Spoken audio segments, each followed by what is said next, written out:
retomar un poquito, ¿no?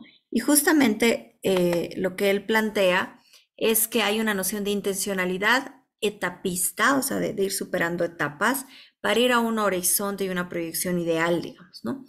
El tema es quién define y cómo se define el horizonte de lo que se ha denominado ya sea progreso o desarrollo.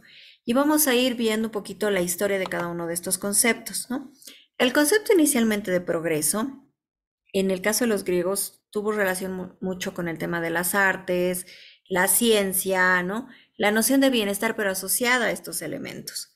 En el caso del mundo cristiano, se hablaba de el progreso en relación a la perfección, muy relacionada a esta propuesta de la ciudad de Dios de San Agustín, ¿no? Es decir, ir cada vez siendo más una ciudad espiritual, una ciudad de fe, una ciudad de Dios, ¿no? Eh, en el periodo de la modernidad, especialmente en Europa, en Francia e Inglaterra, porque la herencia de los dos conceptos es muy occidental y europea, no por eso no valiosa, ojo, estamos en un tiempo en que se defenestra o se asume que porque el origen de una discusión viene de una región, se invalida, eso no vamos a caer en ese espacio, digamos. Y justamente tenía que ver con la noción de la ampliación del Estado, ¿no? Político, la construcción del Estado, a partir del dominio de la fuerza. Un poco, como ven, así como ustedes plantearon varios hilos y vetas de lo que implica el progreso, han habido varios énfasis al respecto, ¿no? Ahora, en el sentido de la noción de progreso hay una perspectiva vinculada a la mirada de reforma y linealidad. La lógica de reforma, ¿por qué? Porque justamente se buscaba un proceso de cambio social que implicaba la superación de una etapa previa, ¿no? Pero los países latinoamericanos y las discusiones existentes en por ejemplo, han retomado debates que no implican superación de etapas, como el ideal de la armonía con la madre tierra. Digo el ideal porque vamos a debatir si efectivamente esas son las prácticas concretas que se llevan adelante, ¿no? A lo que me voy es que justamente esta noción de progreso implicaba un proceso de acumulación, ¿no? Em, Después desvinculada de la noción de fe, pero inicialmente tenía un arraigo de la fe en la humanidad, digamos, y la posibilidad de que haya una mejora de una humanidad homogénea, de sociedades que eran más o menos estándares, ¿no? Con una lógica de la historia más o menos que podría entenderse de manera similar más allá de la región donde se encuentre, ¿no? Y en este caso, como les decía, en el caso de la mirada cristiana de la noción de progreso, tiene mucha relación con esta noción que va de la ciudad de los hombres a la ciudad de Dios, ¿no? Y decir, esta es una idea de progreso, ¿no? Esta construcción de un ideal, donde se establece un proceso de mayor espiritualidad y que todo, básicamente, los conflictos van a dar pie y van a dar curso a un proceso de unidad de la humanidad, ¿no? Y es una noción de acumulación, ¿no? Es decir, de acumulación como de elementos espirituales, pero que iban a dar, digamos, un proceso de mejora a la humanidad. Pero acá hay varios elementos. Uno, la vinculación al origen de la fe cristiana, o sea, es decir, una mirada bien occidental. Otro, una noción, como les decía, etapista. Y otro, siempre asumiendo que todo lo que no vaya en ese sentido de superación de la etapa previa implicaría un retroceso, ¿no? Entonces, básicamente hay autores, hay una obra clave, digamos, para entender esto del progreso, que es la historia de la idea de progreso de Nisbet. Y lo que plantea este autor es básicamente una noción de perfeccionamiento, ¿no? Sociedades que se perfeccionan. Y como varios de ustedes han mencionado, hay una noción de perfeccionamiento técnico, artístico, científico, ¿no? Y por otra parte, se han recuperado, digamos, estas nociones de perfeccionamiento desde otras miradas en el sentido de optimizar la redistribución de la riqueza, ¿no? Eh, Anular la explotación por los medios de producción desde la mirada marxista, ¿no? El alcanzar la fe espiritual, es decir, un proceso de perfeccionamiento. Pero aquí hay una perspectiva hipernormativa del progreso, ¿no? Esta hipernormatividad del progreso justamente tiene que ver con la definición de uno de los elementos, o sea, hay un énfasis ya sea en la fe, ya sea en la economía, ¿no? Y hay una lógica que omite un poco la noción del análisis de las condiciones estructurales concretas de los espacios a los cuales se hace referencia. Y acá hay, en metodología, cuando yo les doy clase de metodología, les digo, hay dos tipos de teoría, ¿no? Las teorías de alcance medio y las metateorías o las teorías de pretensión universal. Muchas de las discusiones en torno a la concepción de progreso se han construido a partir de la noción de las metateorías y las teorías de pretensión universal. Es decir, omitiendo procesos de historicidad concreta, ¿no? Y omitiendo condiciones de espacio-tiempo específicos. Es decir, ¿será que podríamos reflexionar sobre progreso en la actualidad en Santiago de Chile, a Bolivia, ¿no? O pensar en Haití, ¿no?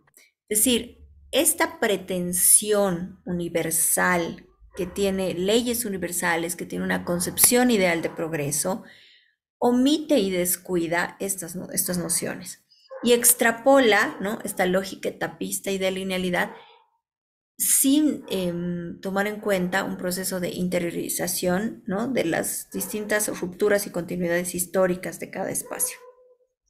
Entonces, las discusiones iniciales de progreso justamente han tenido como estas debilidades, ¿sí? Y aquí hay dos, como les decía, dos posiciones, ¿no? Una, esta noción del perfeccionamiento, pero también hay otra interpretación, una segunda interpretación después de esta del perfeccionamiento, ¿no?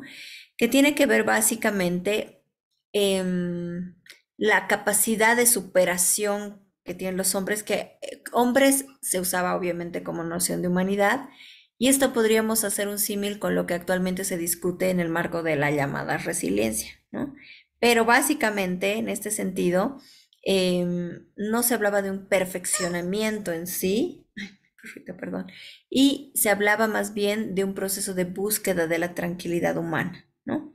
Entonces, había una perspectiva, como ven, moral del progreso también, ¿no? Entonces, hay una noción de afianzamiento de virtudes morales y espirituales respecto al progreso, ¿no? Y ha habido autores, pues, que han analizado, digamos, esta noción de la posibilidad de profundización de la humanidad en relación a esta lógica de serenidad, tranquilidad, en fin, ¿sí?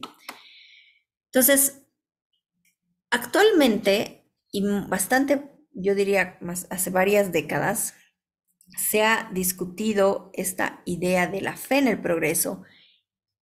¿Cuál es la pérdida de fe en el progreso?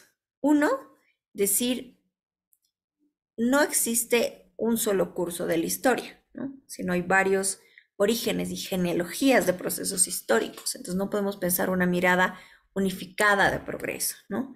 Después, el tema de los problemas supranacionales, estructurales, ¿no? Es decir, al mismo tiempo que se debatiría progreso, existen problemas como la guerra, depresiones económicas que afectan a, a varios países, regiones. También hay cada vez más miradas más plurales, diversas o encontradas sobre estas discusiones. Es decir, en la pérdida de los metarrelatos, no decir ya, más allá del socialismo real o la Guerra Fría, ¿no? Donde se generan ciertos discursos sobre lo que implicaría progreso, hay cada vez una pluralidad mayor de miradas y perspectivas, ¿no? Entonces se va desdibujando estos fundamentos lineales que sostenían la noción de progreso, ¿no? Y por otra parte, hay un radical escepticismo, pero no es un escepticismo eh, discrecional, o sea, que uno elige no creer en el progreso, sino que dices, ¿cuál es entonces la ruta al progreso si tenemos un país como Suecia y otro como Alemania? O sea, ¿habrá un metarrelato único, una definición única sobre progreso? O sea, ¿qué otros elementos deben considerarse más allá de estas perspectivas, de esta visión, ya sea de perfeccionamiento técnico, de las artes o esta noción de idealización y superación de la humanidad, ¿no? Entonces, hay un micrófono abierto, ¿sí? Entonces, el progreso se sostenía, la categoría de progreso en algunas premisas, ¿no? Las premisas que sostenían la noción de progreso es esto, la fe en el valor del pasado, la convicción de la civilización de Occidente, ¿no? Como la más noble, como la ideal, alcanzar. Y luego esto también permea un poco la lógica de conceptos como subdesarrollo, que lo vamos a ver enseguida, ¿sí? La aceptación del crecimiento económico como algo ideal y que en sí mismo tiene un valor, y podemos ver que hay distintos cauces en base a un mismo fenómeno o hecho, digamos, que es el crecimiento. Podemos pensar en Qatar, ¿no? O podemos pensar en los países nórdicos, o sea, sí, o sea, ya se va justamente interpelando la idea de asumir que solo por el crecimiento económico deberíamos aferrarnos a la categoría progreso, ¿no? El tema de la fe en la razón y el conocimiento científico. Y acá es bien interesante porque en términos normativos se diría, ¿no? Sí, mientras más adelantos científicos, pues más progreso, pero también se han utilizado para, pues, pensemos desde Hiroshima y Nagasaki a otros fenómenos, ¿no? Es decir, eso es progreso, ¿no? Entonces van generando más preguntas y básicamente eh, se van profundizando, digamos, los debates y encuentran justamente en la categoría de desarrollo una posibilidad de vincular la mirada a, a una lógica que no tenga que ver con esta abstracción, digamos, sin historia, sin contextos. Entonces, la categoría de desarrollo nace con una perspectiva de énfasis economicista, ¿no? O sea, es decir, a pesar de que en el diálogo inicial que tuvimos nosotros, encontramos más de una posibilidad de perspectiva de pensar lo que podríamos concebir y vamos a ver cómo lo vamos articulando como desarrollo, ¿no? Nace con esta perspectiva, ¿no? Y se asume como una noción de proceso evolutivo de la economía, ¿no? Entonces el desarrollo básicamente se asocia tanto con el funcionamiento del sistema económico, con la posibilidad de la producción de bienes diversificados. Sabemos que, por ejemplo, en nuestro país se dice que somos países importadores, que no tenemos procesos de transformación de las materias primas y que eso generaría desarrollo, ¿no? Pero habría que pensar, por ejemplo, pensemos en China.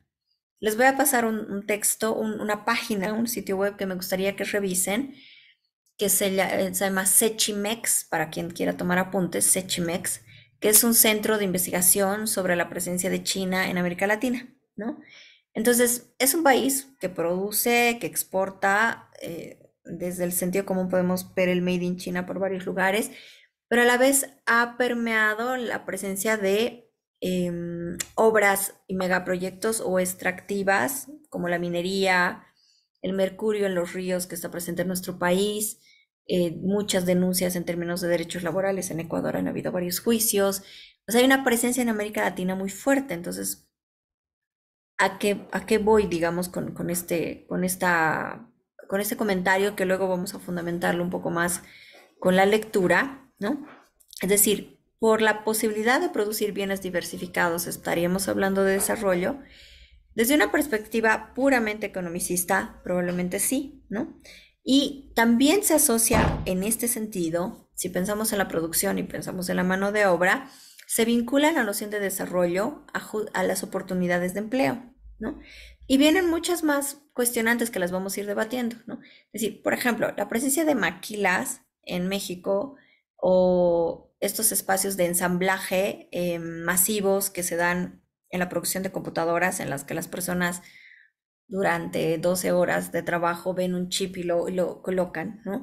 O la noción fast fashion, ¿no? La moda rápida y tiene la producción terciarizada en otros países, ¿no? Se genera empleo. Pero luego empiezan otros debates, qué tipo de empleo, en qué condiciones, qué rol juegan los países, ¿no? Entonces, esta mirada inicial de desarrollo pone el lente y el énfasis en la perspectiva economicista, pero nosotros desde ya podemos hacernos varias preguntas, ¿no?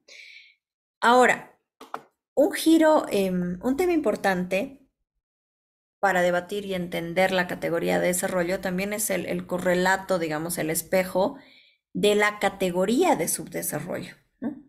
Entonces, si bien se asume inicialmente la noción del desarrollo desde esa perspectiva de énfasis economicista, se va generando toda una construcción geopolítica también, es decir, de relaciones de poder entre regiones y de países, para entender la categoría, comillas, contraria, que sería subdesarrollo, ¿no? Y en ese sentido, ¿no? Es bien interesante porque justamente Truman acá pronuncia, digamos, en su discurso el término de subdesarrollo, ¿no?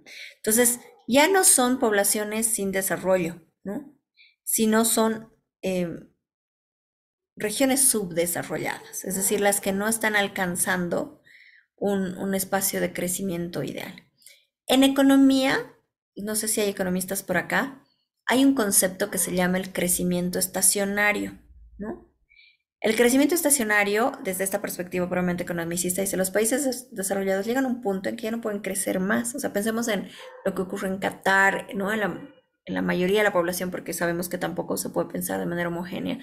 Es decir, llega un punto en que las lógicas, o sea, los indicadores macroeconómicos están tan saludables que crecen mucho más lento que países que tienen indicadores económicos menos favorables, que se ve que van creciendo por la distancia existente entre los primeros, los desarrollados y los subdesarrollados, ¿no?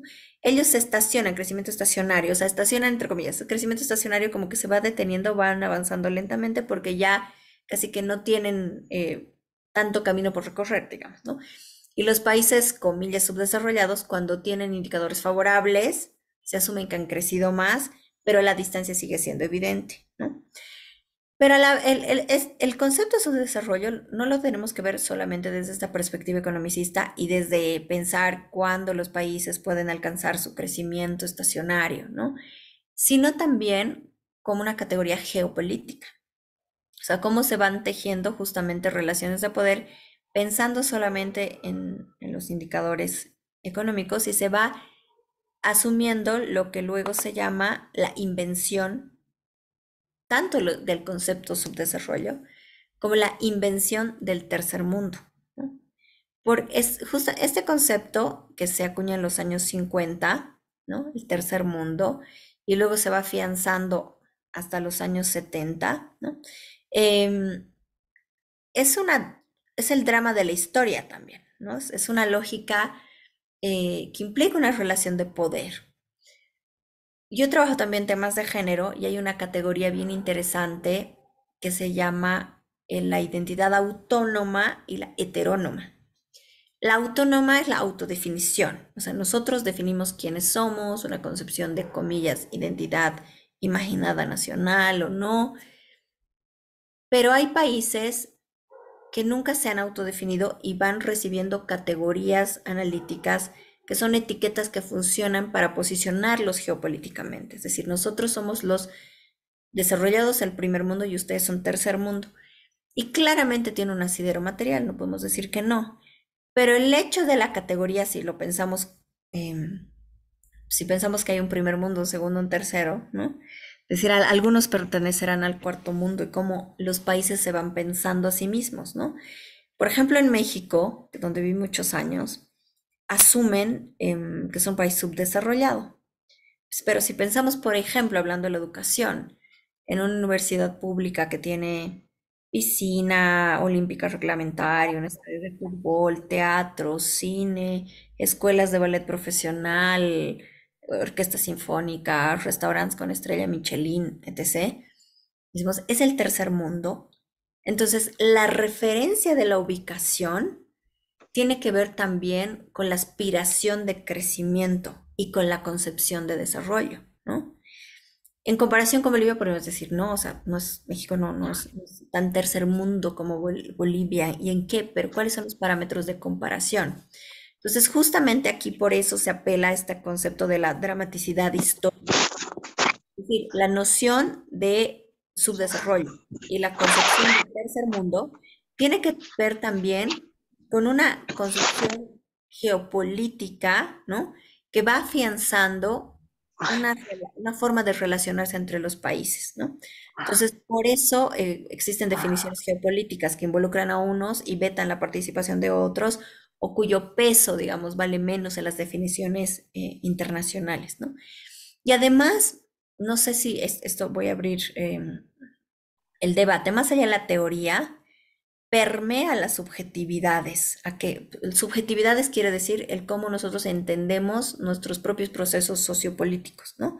Cómo los vivimos, los habitamos. Entonces, el chip tercermundista, ¿no? Hace que asumamos que así nomás va a ser, ¿no?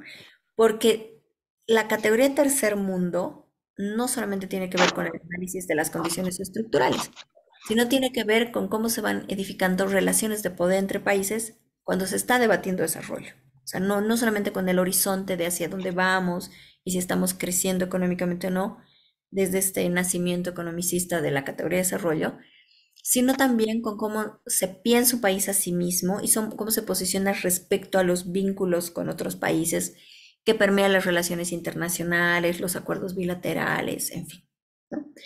Entonces voy a hacer una micropausa para escuchar justamente sus opiniones sobre esta noción de la invención de la categoría de tercer mundo, ¿no? Y de subdesarrollo, ¿no?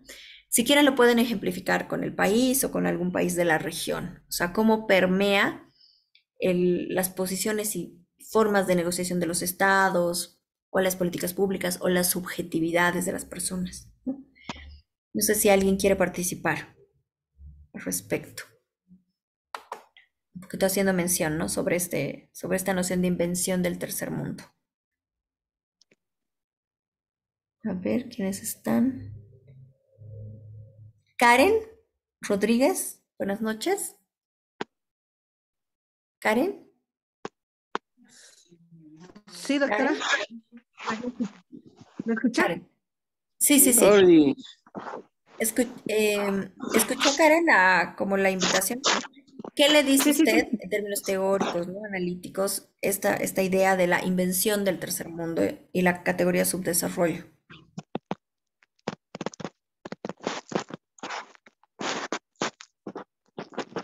¿Karen? O Rómulo Quispe, que tiene el micrófono abierto. Rómulo, buenas noches. ¿Rómulo? ¿Está Rómulo?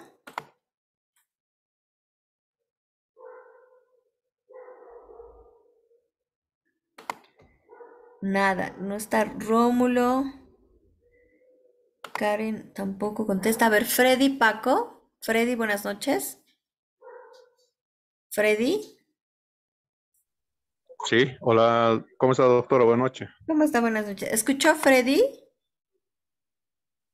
Le cuento que había un poco de interferencia. No sé si me puede volver a preguntar, por favor, Claro que sí. Les decía la que pregunta. el término de tercer mundo se acuña en la década de los 50, ¿no? Por un francés que apellida Sauby y que se afianza en la década de los 70 y que básicamente esta categoría de tercer mundo tiene que ver, ¿no? Con un drama de la historia, una posición geopolítica y que a la vez afecta, impacta en las decisiones de los estados y en las subjetividades, en las formas de pensar, de hacer, de pensarse a sí mismo de las propias personas, ¿no? Porque el posicionarnos como tercer mundo implica desde ya el reconocimiento de una distancia, de una disminución de poder para pensar procesos de desarrollo, digamos, ¿no? Entonces le decía que qué opina al respecto, o sea, un análisis, no sé, ya sea vinculándolo a Bolivia o a algún país de la región, ¿no? Es decir, ¿qué le dice a usted esta noción de la invención de la categoría de tercer mundo? Eso era. Bueno, ya, gracias. Según mi punto de vista, bueno, nosotros como Bolivia estamos considerados como un país de tercer mundo, un país en vías de desarrollo. Básicamente, esos países en vías de desarrollo son considerados, ¿no? Que tienen un potencial económico muy baja en ese aspecto. No tienen en este aspecto, por ejemplo, lo que es en la cuestión de la industrialización, porque mucho dependemos de otros países para sobrevivir. Por ejemplo, en nuestro caso, nosotros no tenemos como le digo, un potencial como podríamos ver, por ejemplo, en países vecinos como Perú, Chile, o viendo más allá, por ejemplo, Japón, China, donde son países ya industrializados, que son países del primer mundo con economías sumamente potentes, en la cual sí, su producto puede competir con productos externos, ¿no? En cambio, nosotros, en nuestra situación, no. Raras veces nosotros solamente somos productores de materia prima y eso es lo que nos caracteriza, somos lo que exportamos a otros países, solamente materia prima y no sí en valor agregado, ¿no? Un producto terminado. Bueno, ese sería mi punto de vista, ¿no? Respecto a lo que es aquellos países de tercer mundo, países en proceso de industrialización en este caso sería, ¿no? Ok, gracias, Freddy. A ver, ¿quién se anima a plantear un poquito cómo esta categoría, esta invención de la categoría de tercer mundo permea subjetividades? O sea, es decir, generamos una identidad tercermundista también, que impacta en los procesos de desarrollo social, humano, científico, ¿no? Es decir, ese Doctora, discurso. Sí, adelante, por favor, ¿quién es? ¿cómo está? Muy buenas noches, doctora. De igual manera a los colegas. Buenas No, noches. una de las características principales de los países de tercer mundo es la pobreza. Hay mayor pobreza en los países, el desempleo que es bastante.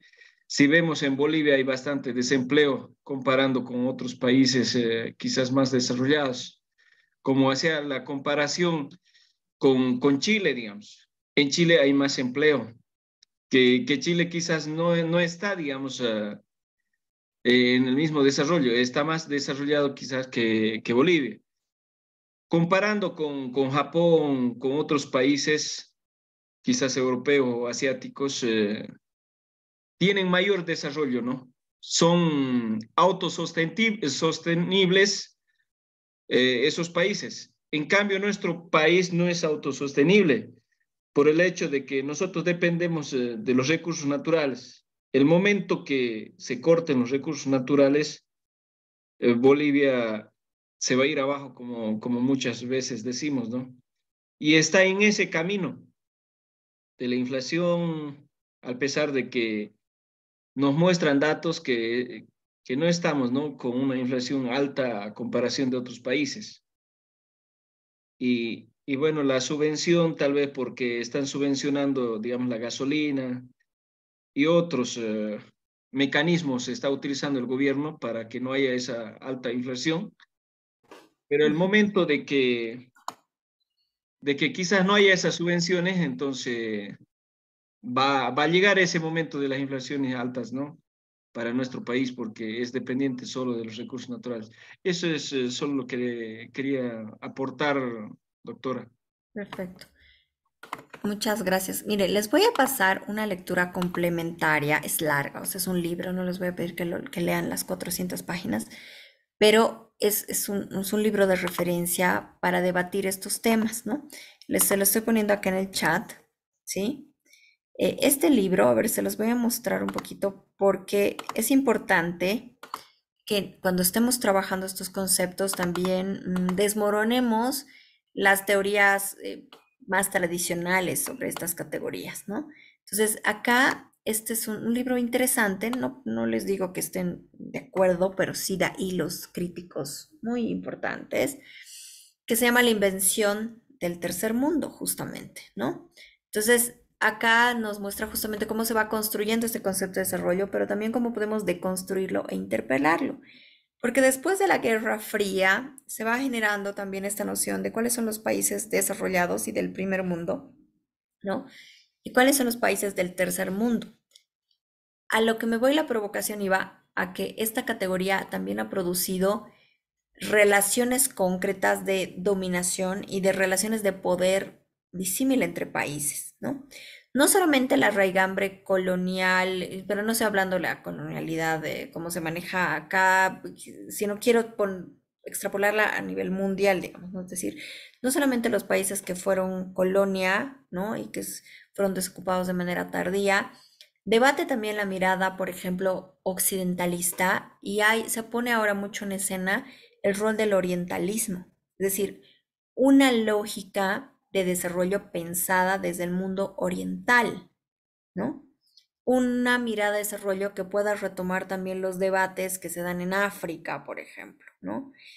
Pensemos en que la historia de la humanidad ha trabajado estos conceptos desde una perspectiva hiperoccidental, que no digo que está bien o está mal, es un referente histórico, pero ha invisibilizado las presencias y las trayectorias y cómo se establece una lógica geopolítica pensando en los países de Oriente. Hay textos, ¿no? Que justamente plantean que posguerra fría se va, esperen, les quería mostrar el texto, no lo encuentro ahorita, lo busco. Posguerra fría se va teniendo como referencia y luego un poco se manosea, ¿no? La noción de Estados Unidos como esta lógica de expansión, que eso luego se dice imperialismo, pero digo se manosea porque se vacía de sentido, de teoría, de historia muchas veces en el discurso. Pero lo interesante es ver cómo se va posicionando, ¿no? Esta noción de los países y sus miradas de desarrollo en la Guerra Fría, pero posteriormente, es decir, cómo se generan estas categorías que legitiman relaciones de poder. Y luego, ahora en la actualidad, pensar, es decir, cuando pensamos en el referente de poder mundial y esta lógica de cómo entenderíamos tercer mundo, si no ponemos a China en el escenario, recaemos, digamos, en espacios comunes que no han leído, digamos, esta modificación, ¿no? Lo que hace aquí Arturo Escobar es tener una perspectiva absoluta y radicalmente crítica, ¿no? De lo que sucede en América Latina, en Asia y en África, ¿no? Entonces, aquí justamente dice esta exacerbación de la categoría de desarrollo, ¿no? Que viene después de la Segunda Guerra Mundial, ¿no? Va generando estas nociones de la construcción del primer mundo y posiciona mucho a América Latina como América Latina tercer mundo, ¿no? Entonces, acá justamente es una mirada, digamos, es decir, habrá un desarrollo, una era del post desarrollo, ¿no? Es decir, ¿será que podemos pensar que la forma en que está operando, digamos, las relaciones entre países va más allá, digamos, de estos esquemas de desarrollo dentro de los estados-nación, que era como funcionaba antes, ¿no? Entonces, les dejo ahí este texto, como les decía, no es que yo les voy a... quienes quieran leer al menos el prefacio, sería interesante para un poquito dialogar la siguiente clase, pero como ven aquí son 424 páginas, así que solo lo sumo a su biblioteca para que justamente puedan profundizar esta perspectiva crítica, ¿no? De la noción de subdesarrollo. Es decir, a dónde iba era que más que quedarnos con la etiqueta del subdesarrollo, si no pensemos como operado como una categoría geopolítica, ¿no? Es decir, de relaciones de poder entre los países, ¿no? Bueno, ahora, si bien esto se produce en los años, esta categoría en los años 50, previamente ya se va abriendo, ¿se acuerdan que les dije que desarrollo nace con un énfasis economicista? se va vinculando un poco, ¿sí? A la noción política, ¿no? Es decir, hay un cambio que viene desde Inglaterra, que justamente como dice acá en 1939, modifica lo que llamaba Ley del Desarrollo de las Colonias a Ley de Desarrollo y Bienestar de las Colonias, ¿no? Entonces, cuando se está pensando en el término de bienestar, les va a hacer sentido cuando digamos estado de bienestar, ¿no? Es decir, se está pensando no solamente en lo económico, sino en una concepción política del bienestar, es decir, que los países como Estado generen las condiciones para el bienestar de la población, ¿no? Entonces, en este sentido, también tiene que ver con la forma en que se ejerce poder y control, ¿no? De las colonias británicas.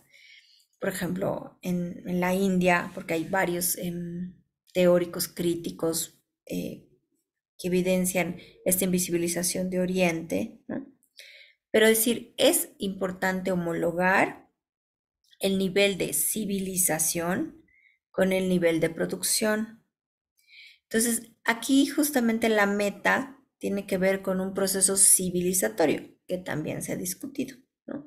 Es decir, ¿cuál es el horizonte de una sociedad civilizada? ¿Quién define las estructuras de las normas tal y como deben ser para entender que es una sociedad desarrollada? Pero el avance que se da, ¿no? En este periodo, gracias a la actuación, digamos, del protectorado inglés, es que justamente se pasa de esta noción de la lógica de pensar, digamos, desarrollo como crecimiento económico, porque había un énfasis desde esa perspectiva, a pensar la posibilidad del bienestar. Y es el gran debate, ¿no? El gran debate que se presenta en América Latina y en el mundo es si el Estado es el que debe proveer o básicamente el Estado es un espectador de bienes y servicios y del mercado que opera por sí solo y que cada quien va a solucionar y agenciar su bienestar, ¿no? Otra perspectiva es esta, es decir, el Estado que piensa en la lógica del bienestar. Parece una palabra, pero es todo un cambio de paradigma, ¿no?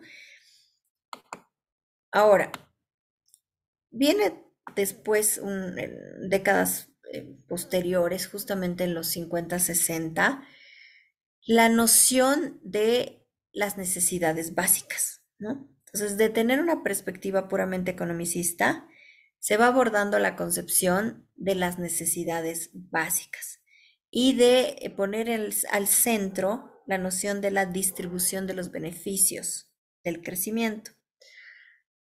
Podríamos decir que estos son los antecedentes primeros de la lógica que la han llamado, que cae en la lógica rentista, ¿no? O la lógica de las medidas, no sé si son políticas en sí, pero medidas de redistribución a través de bonos, ¿no? Es decir, ya no solamente es necesario que los países crezcan, sino que pongan la mirada en la noción de la redistribución a partir de trabajar el énfasis no sé, en la cobertura de necesidades básicas. Y ya en los años 70, y esto es bien interesante, porque todo el mainstream, que se dice, o sea, toda la mirada predominante de las teorías de lo que implica desarrollo, se va afianzando en la década de los 70 fundamentalmente, ¿no? Y aquí hay un documento que se llama la Declaración de Cocoyoc, la Declaración de Cocoyoc, el 74, ¿no? Entonces, básicamente, la Declaración de Cocoyoc por primera vez dice, en realidad, el objetivo del desarrollo es el ser humano, ¿no? Y también piensa que más allá de lo económico, el desarrollo puede ocupar distintas vías y posibilidades para generar cambios económicos, sociales y políticos, ¿no? Esta es la Declaración de Cocoyoc. Es interesante, ¿por qué? Porque cuando pensamos los debates del desarrollo en los contextos, ¿quién me dice con qué coincidía 1974 en América Latina? ¿Con qué periodo coincidía?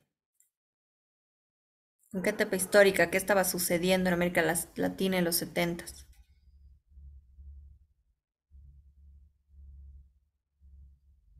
¿Nadie? A ver, vamos a ver. Conocimiento general de la historia. Em, Juan Salazar, buenas noches. Juan, ¿Cómo está, doctora? Buenas noches, un gusto. un gusto, Juan. ¿Qué sucedía en la década de los 70 en América Latina? La verdad, desconozco, doctora, la verdad soy más del área de tecnología. Sé que en historia estamos en línea recién. Ok, a ver, puede haber voluntarios, ¿no? Lucio Evaristo. Lucio, buenas noches. Lucio, Doctora, Lucio. bueno, Buenas sí, noches, doctora. Lucio. ¿Qué estaba pasando en América Latina en la década de los 70? Mira, doctora, no recuerdo muy bien. ¿No? No recuerdo, doctora. ¿Alguien? Doctora, Ah, buenas noches. buenas La, noches. la ¿Quién es, dictadura, perdón? Bernardo Nina. Bernardo, adelante, por favor. En los 70, pues estaba caracterizada por las dictaduras. Exactamente. Toda la región estaba atravesada por las coyunturas de las dictaduras. Y es importante, el dato no es menor. Y miren la contradicción. O sea, mientras había un proceso sistemático, digamos, de procesos de gobiernos de facto y vulneración a los derechos humanos, países, no sé si han tenido la oportunidad de leer los informes de las comisiones de la verdad, de la dictadura de Argentina, Chile, etc.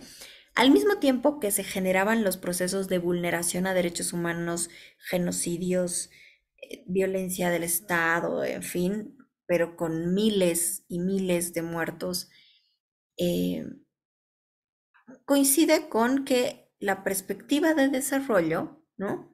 Incorpora la mirada no economicista y va justamente viendo la relevancia de las personas en el desarrollo, ¿no? Es decir, y como ven, es una paradoja, ¿no? O sea, y por eso es bien importante que cuando estemos analizando estos periodos, los decimos de qué contexto estoy hablando. O sea, estoy hablando de Europa. La Guerra Fría viene de esta noción, ¿no? De que si estás de un lado del otro del muro de Berlín, si estás a favor de la lógica del mercado y el capital, o un socialismo real que también tiene violencias radicales, un contexto de guerra donde todos están perdiendo, pero hay un imaginario de Estado, un Estado más chico, más grande. Esto llega a América Latina, se presentan las dictaduras, ¿no? Existen también a la vez un boom de ajustes estructurales después, en fin. Pero ¿con qué coincide? O sea, miren, la declaración de Cocoyoc dice, el centro es el ser humano, ¿no? Entonces, acá es bien interesante ver esa tensión. Desde el énfasis economicista de la categoría de desarrollo, ¿no? A esta perspectiva que va pensando un poquito más, de manera más abierta, la multidimensionalidad del desarrollo, ¿no? Entonces aquí se habla de, esto se da en México, se habla de los modelos de utilización de recursos y medio ambiente, ¿no? Y un poquito les leo la introducción, les voy a pasar el documento y les voy a pedir que eso sí lo leamos para la siguiente clase. Se han pasado 30 años desde que con la firma de la Carta de Naciones Unidas se iniciaron nuestros esfuerzos tendientes a tratar de establecer un nuevo orden internacional. Intento que en estos días se encuentre en un punto crucial. Las expectativas de lograr una vida mejor para toda la familia humana, y si decimos familia humana, podemos ver que hay un resabio de la concepción de progreso, medio estandarizado, homogéneo, ¿no? Se ha visto frustradas en gran medida al haberse comprobado la imposibilidad material de llegar a satisfacer los límites internos de las necesidades humanas más fundamentales. En nuestros días, en efecto, en el mundo hay más hambrientos, más personas que carecen de techo y más analfabetos que cuando se creó la Organización de Naciones Unidas, ¿no? Entonces ahí también plantea otra paradoja, dice, si bien se crean las Naciones Unidas, como una entidad supranacional que vele por la paz de los estados posguerra fría y a la vez genere miradas en torno, digamos, a las nociones de desarrollo, paulatinamente van desmejorando las condiciones de bienestar y por tanto es importante retomar la noción de poner a las personas en el centro, ¿no? Entonces, justamente aquí dice, es importante garantizar las condiciones de vida de esos grupos. Y acá hay una crítica al énfasis economicista del desarrollo. Dice, los procesos de crecimiento que benefician únicamente a las minorías más prósperas y mantienen o aumentan las disparidades entre países y de la situación de sus habitantes dentro de ellos, no puede considerarse desarrollo, ¿no? Entonces acá es un documento bien importante porque presenta la paradoja de la historia de la lógica de la teoría del desarrollo versus las condiciones concretas, materiales y políticas de una región, por ejemplo, América Latina. Por otro lado, es una crítica a la perspectiva economicista del desarrollo, ¿no? Y dice, eso no, es más, no solamente es una crítica, sino es una negación, ¿no? Decir, eso no es desarrollo, ¿no? Entonces, cuando vaciamos eso, decimos, si no es desarrollo crecer, entonces, ¿qué es desarrollo? Si se ponen las personas en el centro, ¿cuáles serían los cauces posibles, ¿no? Para pensar políticas públicas, planes, articulaciones, ¿no? Entonces, esta declaración, ¿no?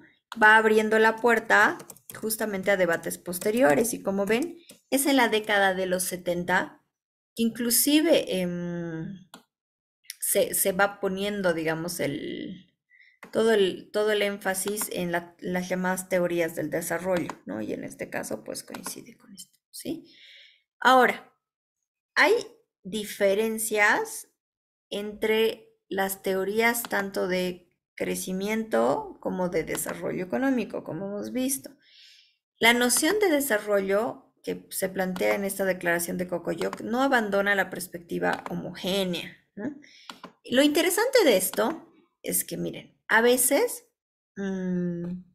se escinde, se separa las prácticas de desarrollo, como decir, no, para hacer vacunas no necesito esta teoría, pues porque yo trabajo en un laboratorio, o no, yo no sé, yo sé hacer tal cosa, tengo una perspectiva, una formación más técnica, esto como me sirve de cultura general, pero en realidad no, o sea, las premisas que manejemos de desarrollo van a permear las prácticas y políticas de los países.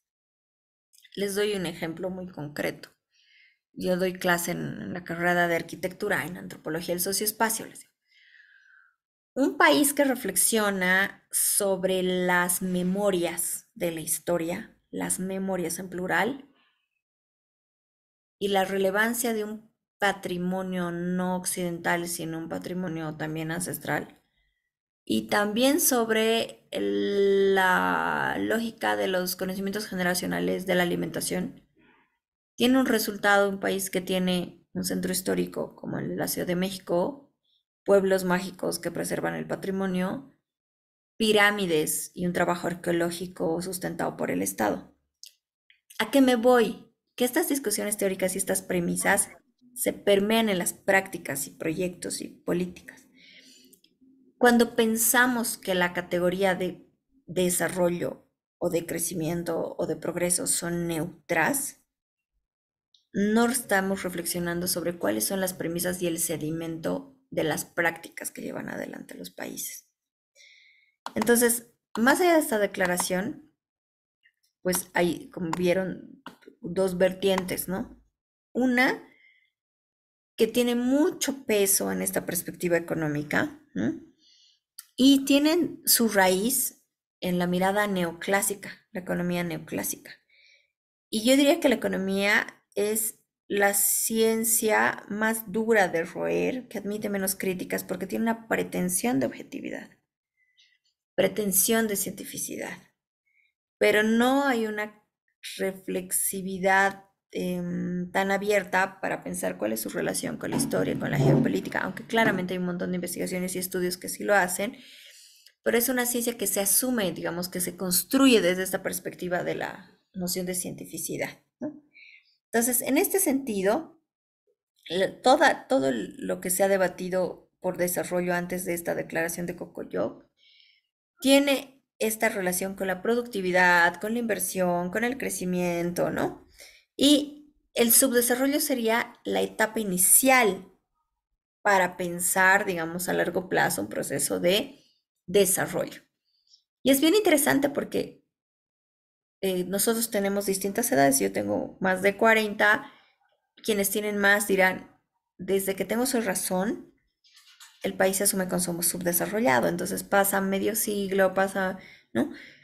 Y pues la categoría subdesarrollo sigue presente, ¿no? Entonces es bien interesante ver justamente esa distancia permanente en la que el subdesarrollado no va a dejar de serlo, pensando que esto también es una categoría geopolítica. Y las teorías de desarrollo como tal, o sea, este tiene énfasis en el crecimiento, cuánto crezco. Y por otro lado, se piensa, después de esta declaración también, que lo económico es una arista del desarrollo. En nuestro país, entre los debates, más allá de las posiciones que cada uno tenga, que son respetables, se habla de un crecimiento, ¿no? De un bienestar económico.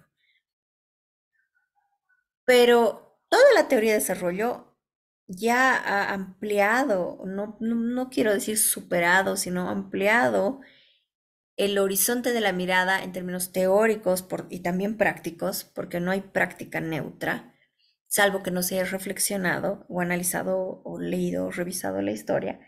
Pero básicamente aquí dice, acá el crecimiento solo es un componente del desarrollo. O sea, no es el desarrollo global, integral, absoluto, sino es un componente. Y básicamente se va abonando el camino para pensar lo que mencionaron, y viene mucho después, desarrollo humano, desarrollo social, o sea, desarrollo ambiental, en fin, ¿no? Y bueno, justamente en esta apertura en la que se trata de discutir la mirada estandarizada de perfeccionamiento o de la noción de espiritualidad del progreso, ¿no? Esta noción de la fe en el progreso. Luego se habla de desarrollo, dicen, no, tenemos que poner el énfasis en el crecimiento económico. Luego se dice, no, desarrollo en realidad implica que el crecimiento es uno de sus componentes.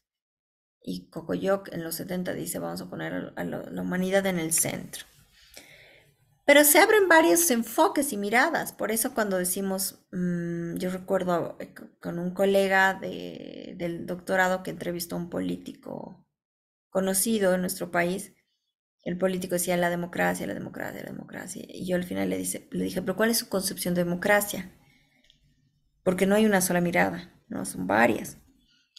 Y depende de lo que yo conciba como democracia, cómo me está expresando. O sea, hay miradas de democracia que piensan en la democracia como voto, otros que piensan en la construcción de ciudadanía y la ampliación del Estado, ¿no? Otros que piensan en la pluralidad y diversidad cultural y los espacios de control social. Hay miradas que no aceptan el control social y dicen, democracia existe cuando las instituciones gubernamentales funcionan, eso es democracia. Entonces, depende del enfoque, si es minimalista, maximalista, multiculturalista, o sea, etc., ¿no? Asimismo, en el caso del desarrollo, no solamente tenemos estas grandes líneas, digamos, para pensar la diferencia entre progreso y desarrollo, sino se van generando también distintos enfoques teóricos sobre lo que es el desarrollo. Está la teoría de la modernización, la teoría de la dependencia, en la que vamos a poner un especial énfasis porque es muy latinoamericana, la teoría de los sistemas mundiales, la teoría de la globalización, ¿sí? Entonces, vamos a tratar de comenzar por la primera teoría, pero hasta acá no sé si quieren hacer algún comentario, dudas, preguntas. ¿Nadie? ¿Nadie? ¿Seguro? Ya, entonces vamos a seguir. La primera teoría de la modernización tiene una raigambre en la mirada evolucionista, ¿no? La mirada evolucionista, ¿no? tiene el origen en el evolucionismo social. Permea mucho los discursos que se generan en torno al desarrollo, esta teoría, ¿no? Porque en el siglo XVIII y XIX, estos filósofos Kant y Hegel hablaban, por ejemplo, ¿no?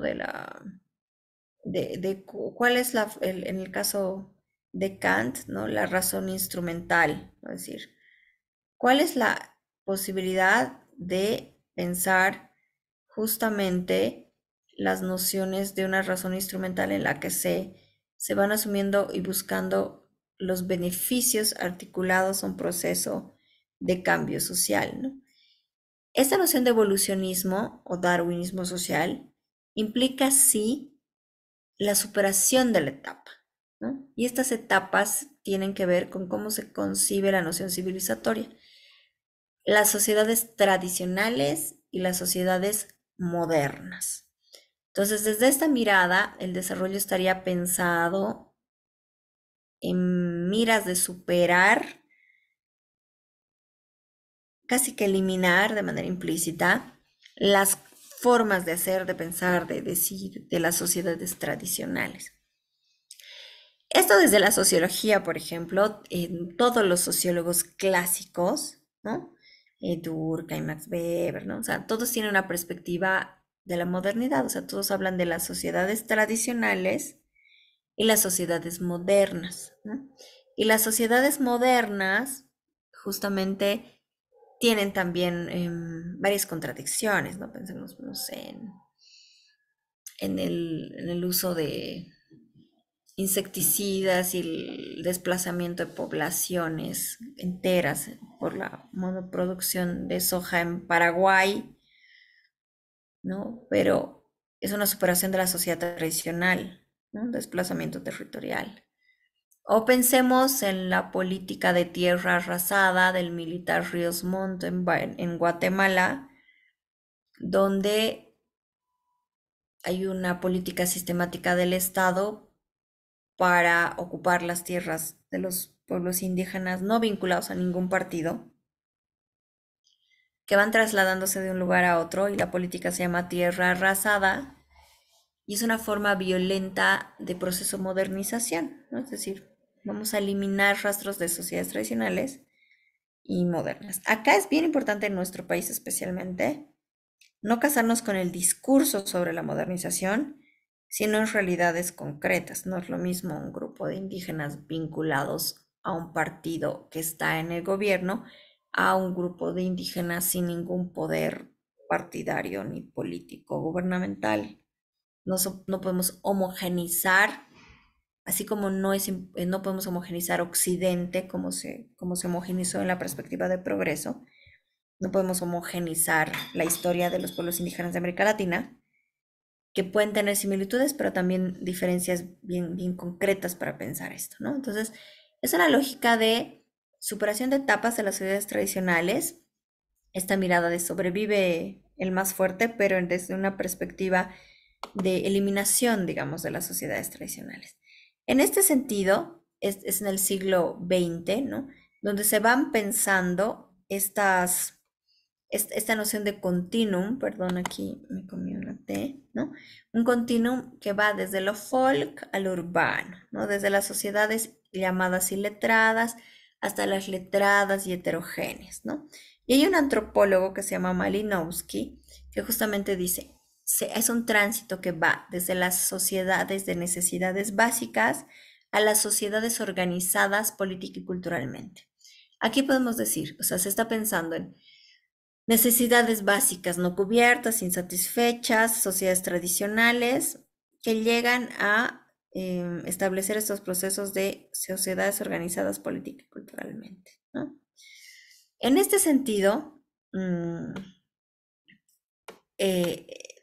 pensemos, hay varios contextos, ¿no? Por ejemplo, en el caso de Costa Rica, hay una lógica de preservación del territorio, pero sin personas, ¿no? ¿A qué me voy?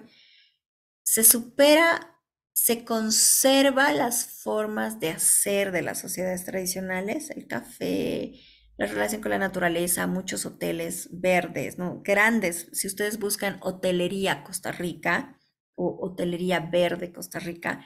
Hay grandes proyectos, pero acá se está pensando en conservar elementos de la sociedad tradicional sin las personas concretas que habitan esas prácticas tradicionales, ¿no? Ese es un enfoque, ¿no? En otras ni lo uno ni lo otro, ¿no? O sea, pensemos en las edificaciones de nuestro país que tiene una cultura de cemento y depredación de la naturaleza, y tampoco hay una reivindicación de la memoria ni colonial, ni occidental, ni indígena, ninguna en las nuevas edificaciones que vemos públicas y privadas. Entonces aquí decir, ¿a qué me voy con eso? Que la teoría de la modernización nos está hablando de un proceso de superación de la mirada tradicional, de lo folk, de las sociedades de necesidades básicas, pero que podemos ver nosotros países que tienen una construcción de identidad folk, por decirlo de alguna manera, luego haremos el debate como nosotros, como en el caso boliviano que exporta una identidad así, pero por otro lado las prácticas son altamente modernizadoras y tienen este sedimento de perspectiva evolucionista, porque en el fondo se está arrasando con prácticas, saberes y conocimientos en los hechos.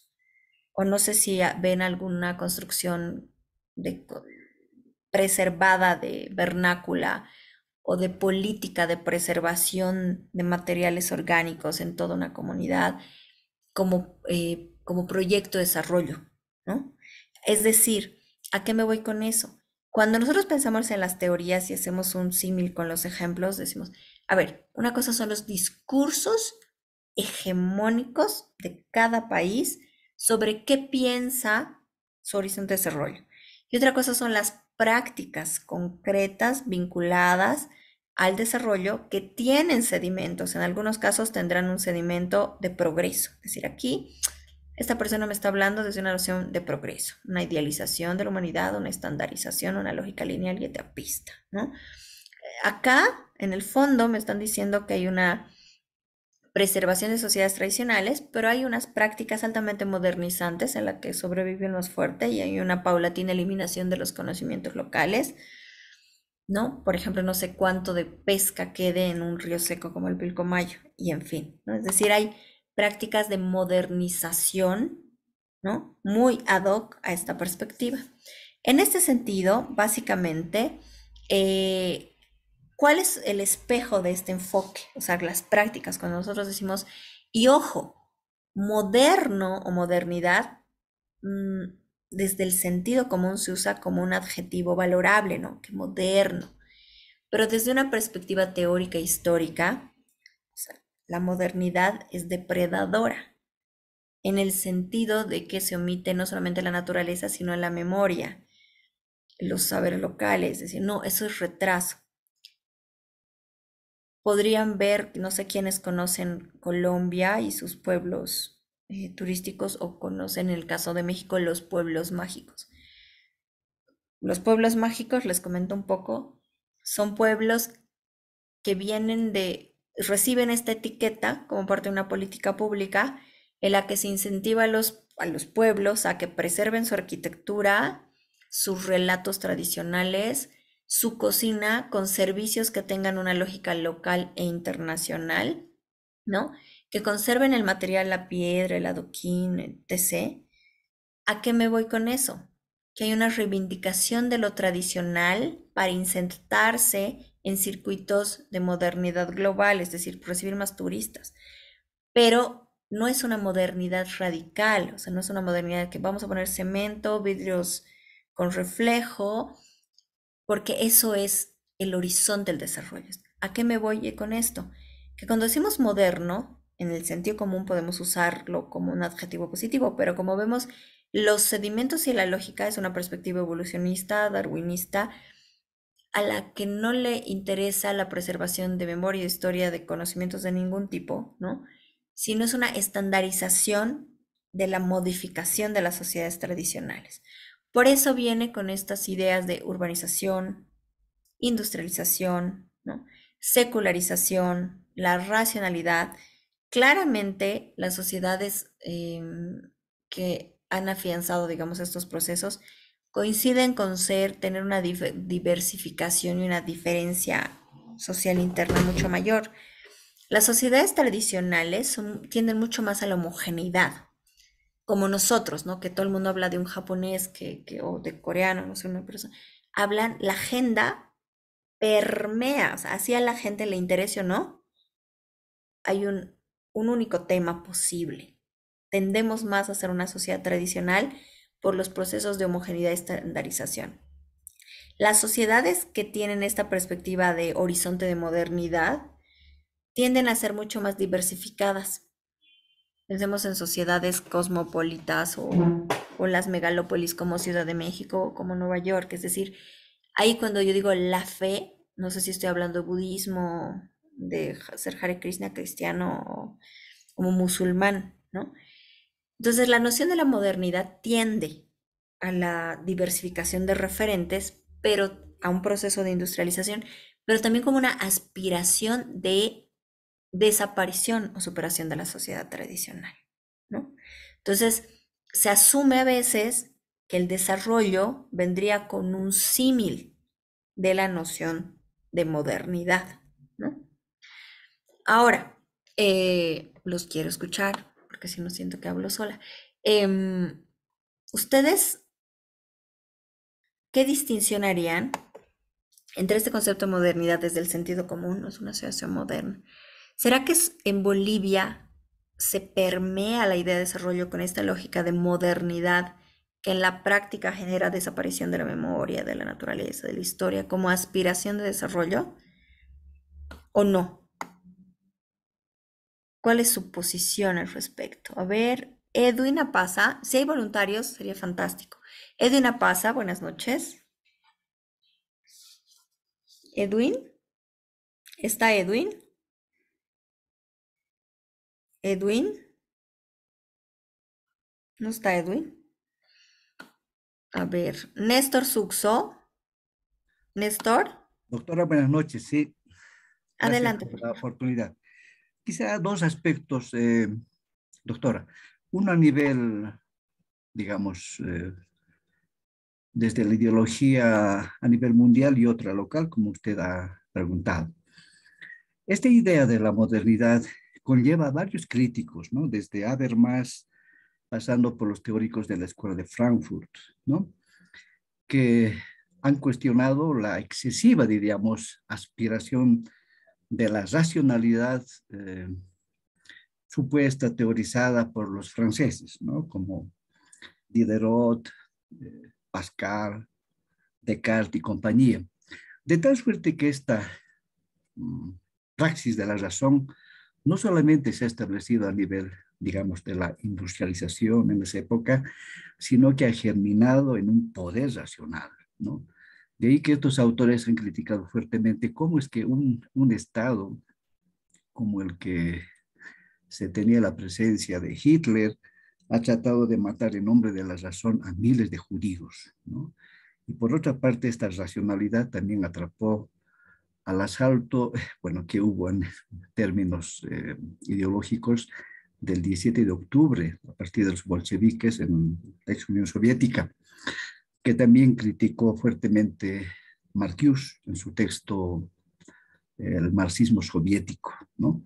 Que también ha sido una imposición de la razón, cuya en primera instancia Stalin lo que hizo es matar de hambre en nombre de una racionalidad de Estado, que quería, bueno, ha establecido bajo ciertas normas quitar la propiedad de los compañeros, diríamos, campesinos y todo aquello. Entonces, hay una racionalidad depredadora, ¿no? Que prácticamente usted ha mencionado con Horkheimer, eh, la instrumentalización de la razón, ¿no? De tal suerte que tenemos en este aspecto todo lo malo, diríamos, que se está realizando en nombre de la razón en contra de la naturaleza. Ese es, diríamos, el espectro grande que conmueve, o por lo menos motiva reflexionar sobre la modernidad a nivel mundial.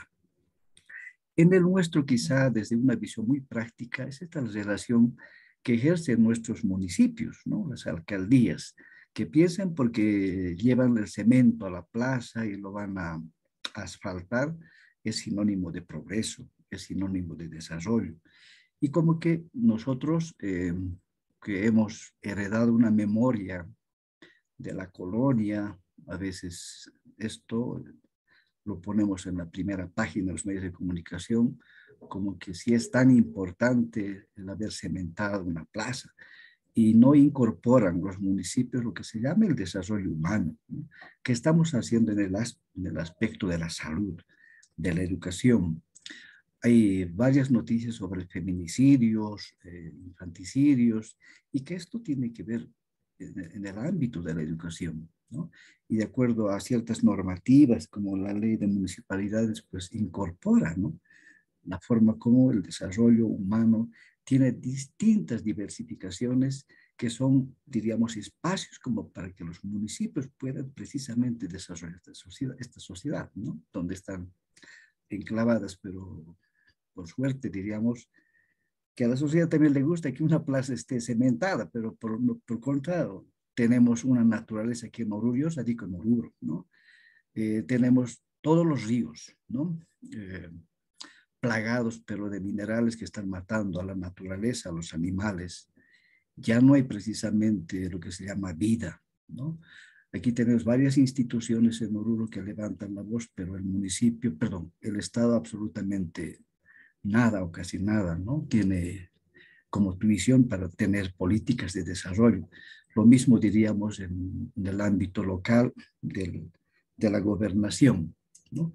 Que, bueno, más allá de identificarse con el sector campesino, pues no presenta prácticamente esas políticas que de pronto estamos teorizando para ver ese proceso de diferenciación entre simplemente, ¿no?, de colocar piedras y cimientos cuando estamos olvidando toda esa connotación que implica realmente el desarrollo, que va precisamente, bueno, sin descartar también aquello que es el progreso de los países, de los municipios, el desarrollo humano, que es precisamente, como usted nos recuerda a través de este Congreso de Cocoyuc, el hombre es el centro de atención, es el hombre el que debe, ¿no es cierto?, priorizar desde su visión de la identidad cultural, desde su idea de nación, la centralidad, ¿no?, a través del cual podría, de forma equitativa con el medio ambiente, hacer ese tipo de desarrollo,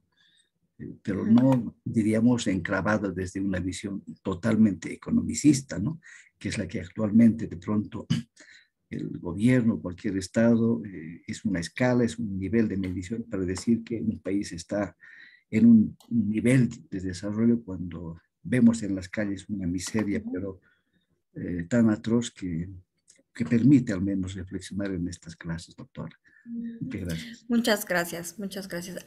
Justamente, como vemos en la participación, hay varias escalas y niveles en los que la mirada de la modernización puede estar presente, ¿no? Desde la lógica de la depredación estatal, ¿no?, hasta la lógica de la aspiración de cemento, yo le digo, no es una categoría que yo uso, ¿no? Digo, el desarrollo de cemento, básicamente, ¿no? La mirada de asumir como un símil el cemento. Es como si tengo asfalto, hay desarrollo, ¿no? Pero hay desarrollo en qué sentido, desde qué premisas. Y hay un fantasma evolucionista ahí de la modernización desde esta perspectiva que está presente, ¿no? Vamos a revisar la siguiente clase con más detalle a dos autores, a Rostow y a Huntington, ¿no?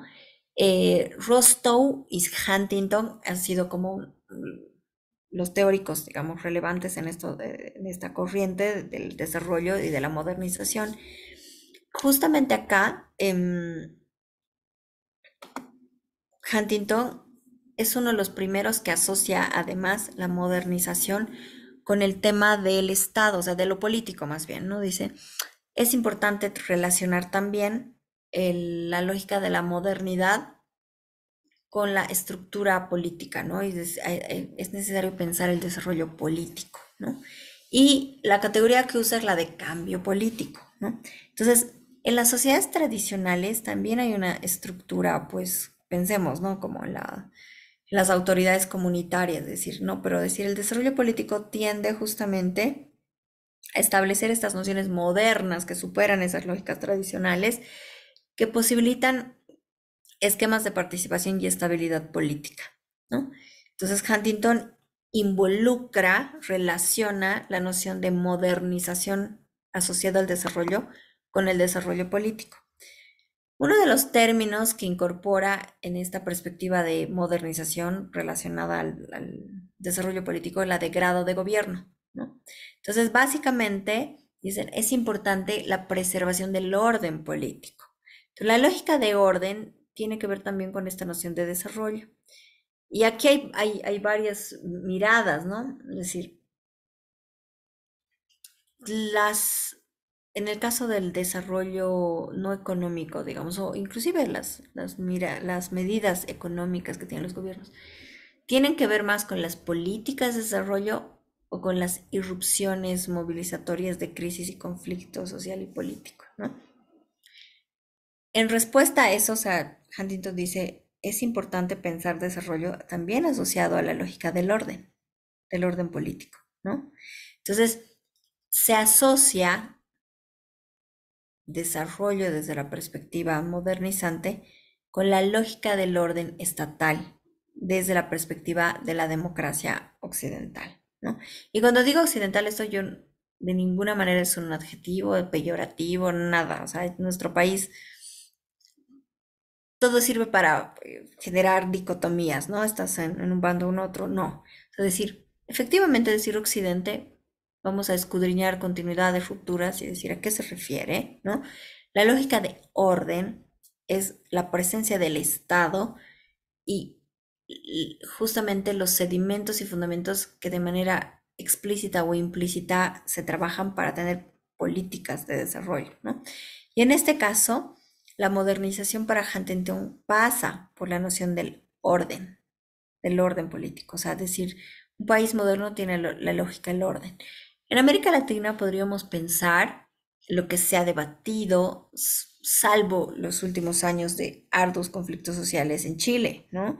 Se les cayó, y no digo qué bueno o qué malo, pero definitivamente se desestructuró la noción del orden político asociado al desarrollo. O sea, por ejemplo, eso es un buen ejemplo, Chile, para decir, como dice Huntington, había un discurso que asociaba crecimiento económico como el pivote, ampliación de algunas aristas, una perspectiva de modernidad, porque Santiago es una ciudad que barre con el patrimonio también hace muchos años, con grandes constructoras.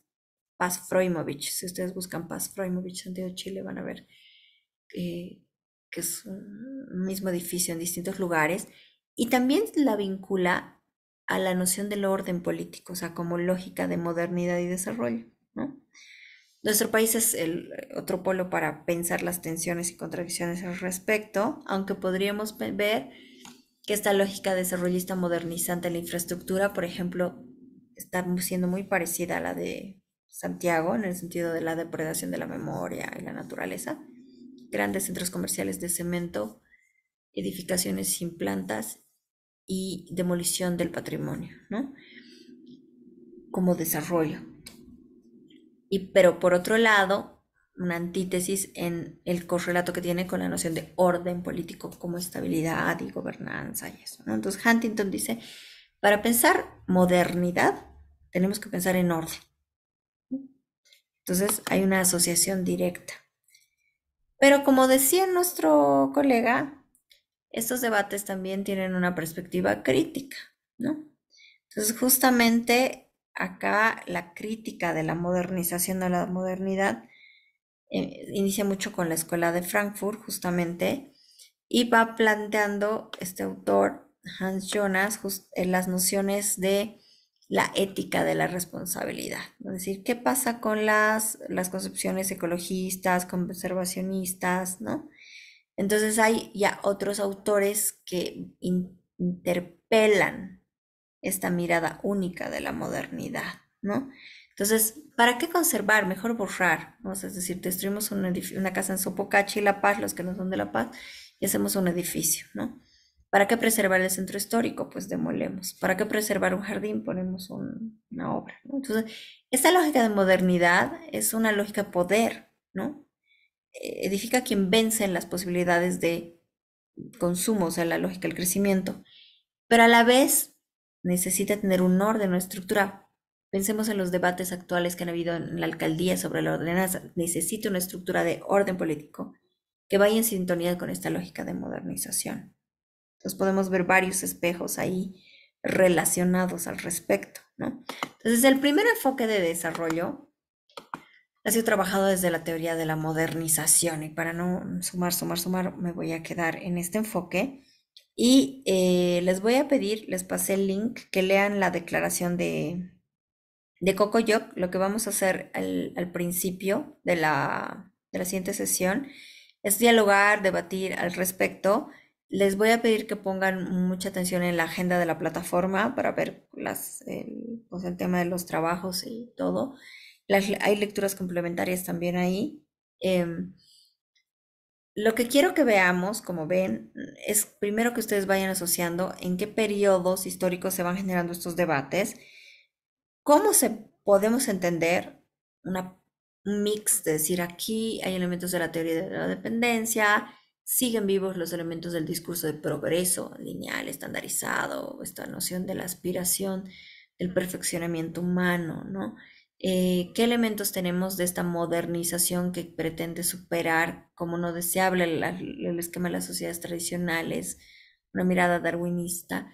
¿Cómo es importante tener un orden político proclive que posibilite esa lógica de modernización?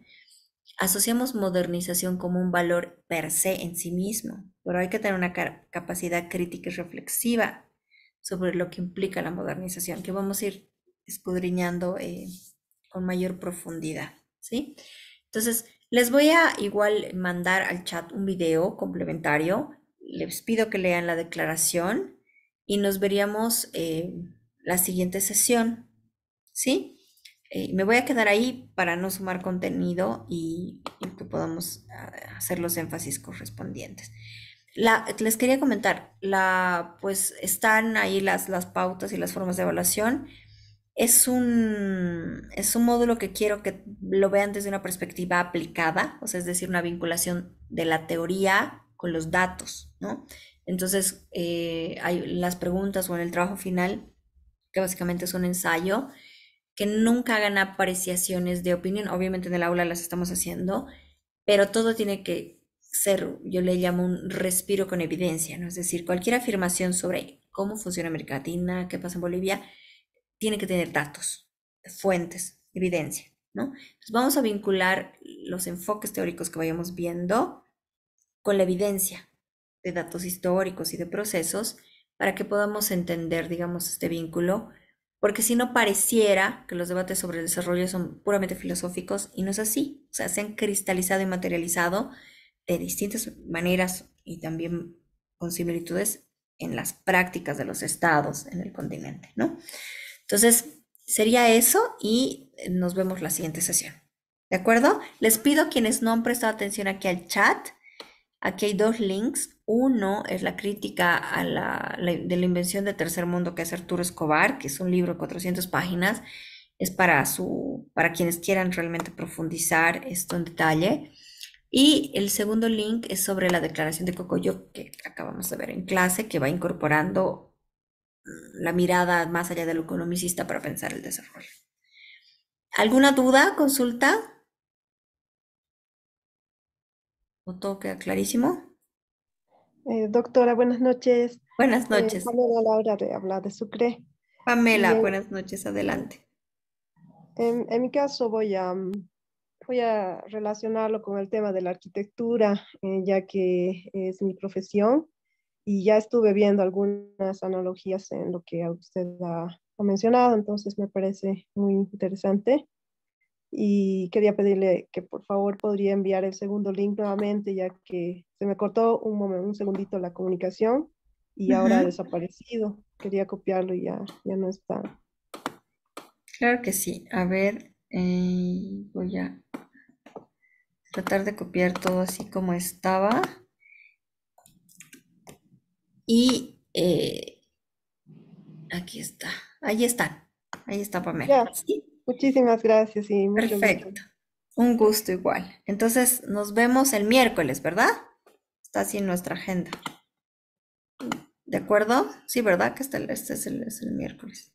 Sí, Sí. así es, doctor.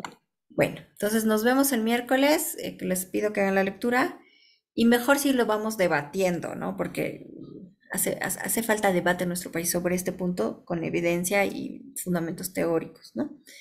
Bueno, descansen. Nos vemos el miércoles. Un gusto. Hasta luego. Hasta luego, doctora. Hasta luego, buenas noches. Doctora, un Buenas noches, gusto. doctora. Hasta el día miércoles. Doctora.